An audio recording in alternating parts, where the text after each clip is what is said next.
جب زیادتیاں ہوں گی شہر کے ساتھ، شہری علاقوں کے ساتھ، تو لوگ آواز اٹھائیں گے.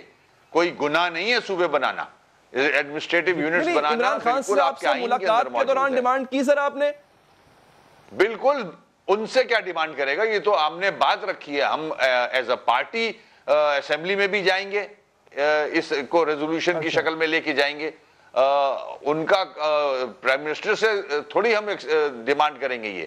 یہ تو ہم خود اسٹیپ اٹھا رہے ہیں کیونکہ عوام کی آواز آ رہی ہے. یہ عوام تنگ آ گئے ہیں گورنمنٹ سے. وہ چاہتے ہیں کہ اس قسم کی گورننس ہمیں نہیں چاہیے، اس قسم کی حکومت ہمیں نہیں چاہیے. بہت بہت شکریہ آپ کا میئر کراچی صاحب ہم سے گفتگو کرنے کے لیے. ناظرین یہاں وقت ہے بریک کا. بریک کے بعد ایک بڑی امپورٹنٹ چیز، پروگرام آواز نے ایک سیریز شروع کی ہے. ایسے سیاسی برج جو اپنے زمانے میں اور اپنی قد و قامت کے ساتھ کھڑے تھے، لیکن کچھ ایسا وقت کا دھارا بدلتا ہے کہ وہ لوگ گمنامی کے اندھیروں میں چلے جاتے ہیں. اس سیریز میں پہلے ایک تھا مصطفیٰ کمال، ایک تھے فاروق بھائی، اور اب ایک ایسی سیاسی شخصیت سے آپ کو ملانے جا رہے ہیں جنہوں نے بہت بڑے بڑے دعوے کیے تھے، آج کل کچھ گم سے ہو گئے ہیں. وقفے کے بعد بات کریں گے.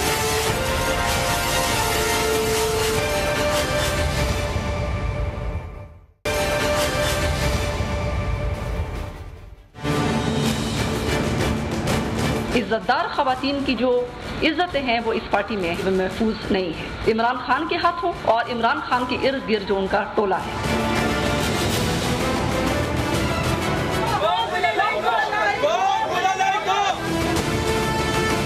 عمران خان نیازی کی کرسیاں خالی ہوتی تھیں، لوگ اب آپ کے ساتھ نہیں ہیں. اس بات کو، حقیقت کو مان لیں. جو سینٹ کا ٹکٹ انہوں نے پھر جب مجھے آفر کیا اور انہوں نے کہا کہ آپ جو ہیں وہ فوج کے خلاف پروپیگنڈا کریں. اپنے ہاتھوں میں غلیل لے کر آؤ، میں آپ کی سپہ سالاری کروں گی. ناظرین 1 اگست 2017 نواز شریف کی نااہلی کے بعد قومی اسمبلی نیا وزیر اعظم چن رہی تھی. اس روز قومی اسمبلی کی ایک رکن ایوان میں موجود نہ تھی کیونکہ انہیں نیشنل پریس کلب اسلام آباد میں ایک پریس کانفرنس کرنا تھی. ایسی پریس کانفرنس ناظرین جو وزیر اعظم کے انتخاب سے بھی بڑی خبر بن گئی. ایسی پریس کانفرنس جس میں تحریک انصاف کے سربراہ عمران خان کے خلاف دھماکے دار الزامات لگائے گئے. یہ الزامات لگانے والی تھیں عائشہ گل علی.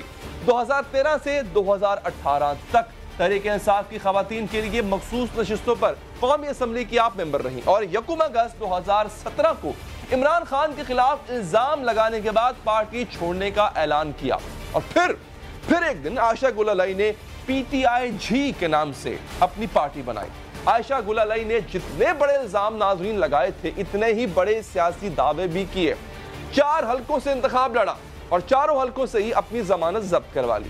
آج ہم عائشہ گل علی سے ہی ان کے الزامات، بیانات، اعلانات پر بات کریں گے. عائشہ گل علی صاحبہ، سب سے پہلے یہ بتائیے، ایک سیاسی پارٹی، پہلے تو شکریہ آپ کے وقت ہے، ایک سیاسی پارٹی آپ نے بنائی تھی PTI، یہ پارٹی آج کل کدھر ہوتی ہے؟ سب سے پہلے بات تو یہ ہے کہ جو پاکستان میں ہم نے دیکھا کہ 3 بڑی پارٹیاں، ان کی پرفارمنس بھی لوگوں نے دیکھی اور تقریباً سارے لوگ جو ہیں ایک پارٹی کو چھوڑ کے دوسری پارٹی میں، دوسری پارٹی کو چھوڑ کے تیسری پارٹی میں، تو تینوں پارٹیاں تقریباً ایک جیسی ہو گئی تھیں. اور اس کے بعد ایک ویکیوم تھا اس ملک کی سیاست میں، ایک خلا تھا کہ پاکستان کے جو 90% عوام ہیں جو کہ غریب ہیں، جو کہ مڈل کلاس ہیں، جو کہ عام لوگ ہیں، ان کی کوئی نمائندہ پارٹی ہمیں پاکستان کے پالیٹکس میں نظر نہیں آ رہی تھی.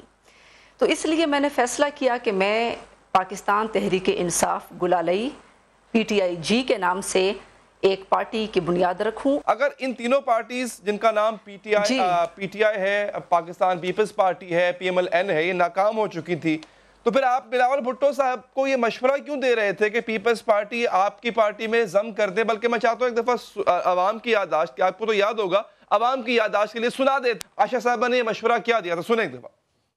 اچھا، اگر یہ پیپلز پارٹی بھی ناکام ہو چکی تھی تو پھر آپ ضم کیوں کرنا چاہ رہی تھی اس پارٹی کو اپنی جماعت میں عائشہ صاحبہ؟ دیکھیں، یہ ہمیشہ سندھ کارڈ انہوں نے ہمیشہ استعمال کیا ہے بلاول زرداری نے، اور سندھ تک انہوں نے اپنی پارٹی کو محدود کیا. اور ان کی جو کرپشن ہے، جو ان کے جعلی اکاؤنٹس ہیں، جو اپنے پیسوں کو بچانے کے لیے اس وقت یہ PTM کے کچھ لوگوں کے کندھے پر بندوق چلا کر ریاستی اداروں کو بلیک میل کرنے کی کوشش کر رہے ہیں.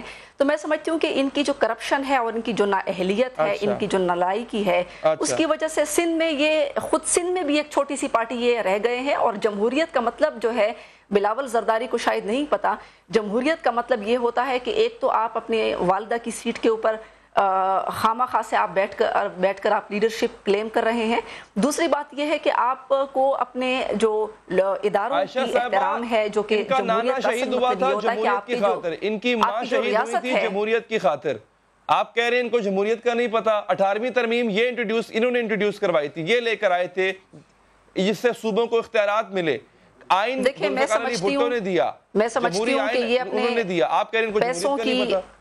بلاول زرداری کی اس وقت پالیٹکس یہ ہے کہ نیب کو وہ بلیک میل کر رہے ہیں. کارکن اس وقت پورے ملک میں ایک افراتفری ایک نیکسس کے ذریعے پھیلائی ہوئی ہے. ایک طرف جو ہے وہ بلاول زرداری اپنے کارکنوں کو لے کر جو ہے وہ نیب کے اوپر دھاوا بول دیتے ہیں. دوسری طرف جو ہے 2-3 گمراہ لڑکے ہیں برے تھے یہ عائشہ صاحبہ, آپ ان کو ضم کرنا. ضم کا مطلب سمجھتی ہیں آپ؟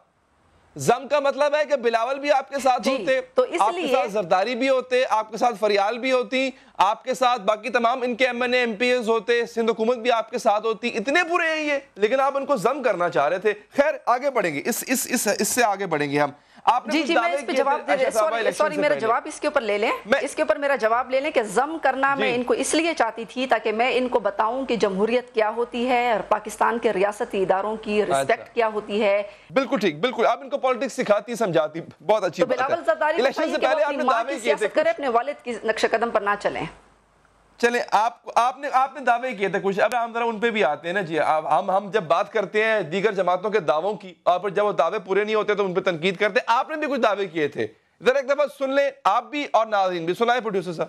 اچھا یہ لوگ عائشہ صاحبہ بھاگنے کی تیاریاں کر رہے تھے, جہاں جہاں آپ جا رہی تھی وہاں سے یہ لوگ بھاگنے کی تیاری. اب میں ذرا تھوڑی سی آپ کو رزلٹ بتا دیتا ہوں, پھر آپ اس پہ اپنا کمنٹ دیجئے گا. NA53 اسلام آباد جی, عمران خان کے خلاف آپ نے الیکشن لڑا. عمران خان آپ کی آمد کا سن کے وہاں سے بھاگنے لگے, لیکن صرف آپ کو ملے 138 ووٹ. ضمانت آپ کی ضبط ہو گئی جی. اس کے بعد پرویز خٹک جب سننے ان کو پتہ لگا آپ آ رہی ہیں مقابلہ کرنے, وہ بھاگنے لگے. آپ نے الیکشن لڑا, آپ کو ملے 959 ووٹ, وہاں سے بھی ضمانت آپ کی ضبط ہوئی. پھر NA 231 سجاول سے آپ نے الیکشن لڑا, 827 ووٹ آپ نے حاصل کیے, ضمانت آپ کی ضبط ہوئی. جہانگیر ترین کے آبائی حلقے 161 لودھنا سے آپ نے الیکشن لڑا. جہانگیر ترین آپ کا سن کے وہاں سے بھاگ گئے, مگر آپ کے جو ووٹر تھے غالباً وہ بھی بھاگ گئے, کیونکہ آپ کو ملے 1614 ووٹ اور یہاں سے بھی آپ کی ضمانت ضبط ہوئی.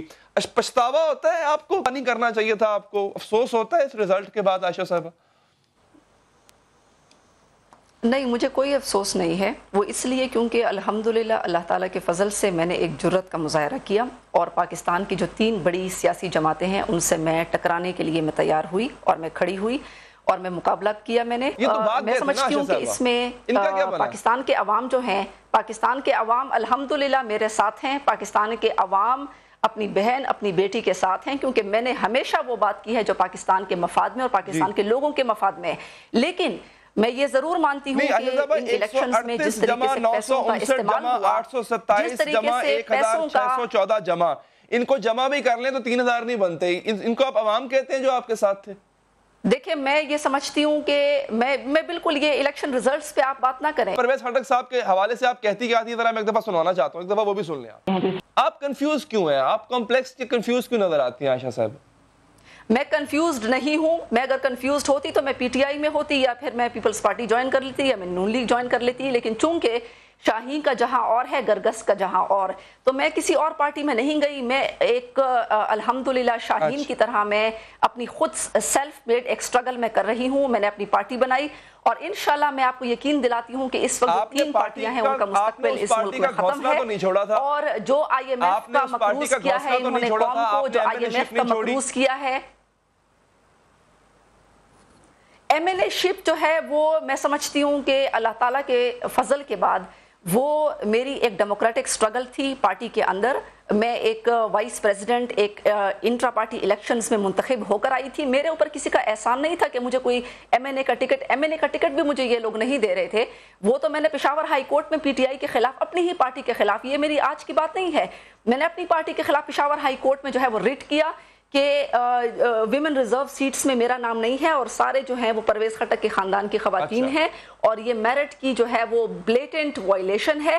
اور میں سینٹرل وائس پریزیڈنٹ ہوں پارٹی کی، لیکن نیازی صاحب کو میں نے کہا، نیازی صاحب نے کوئی اس کے اوپر نوٹس نہیں لیا۔ کوئی تسلی ملتی ہے، دل کو تسکین ملتی ہے جب آپ نیازی کہتی ہیں، خان نہیں کہتی؟ پہلے آپ عمران خان کہتی تھی، اب آپ نیازی کہتی ہیں، جب سے آپ سے ان کی مخالفت ہوئی ہے۔ نہیں، میں تو ان کو میرے خیال سے میں ان کو ان کے قبیلے کے نام سے، دیکھیں میرا مقابلہ علی حیدر صاحب، میرا کوئی مسئلہ شخصیات سے نہیں ہے، میں تو ان کے نیازی قبیلے کے نام سے ان کو بلاتی ہوں کیونکہ ان کا قبیلہ نیازی ہے۔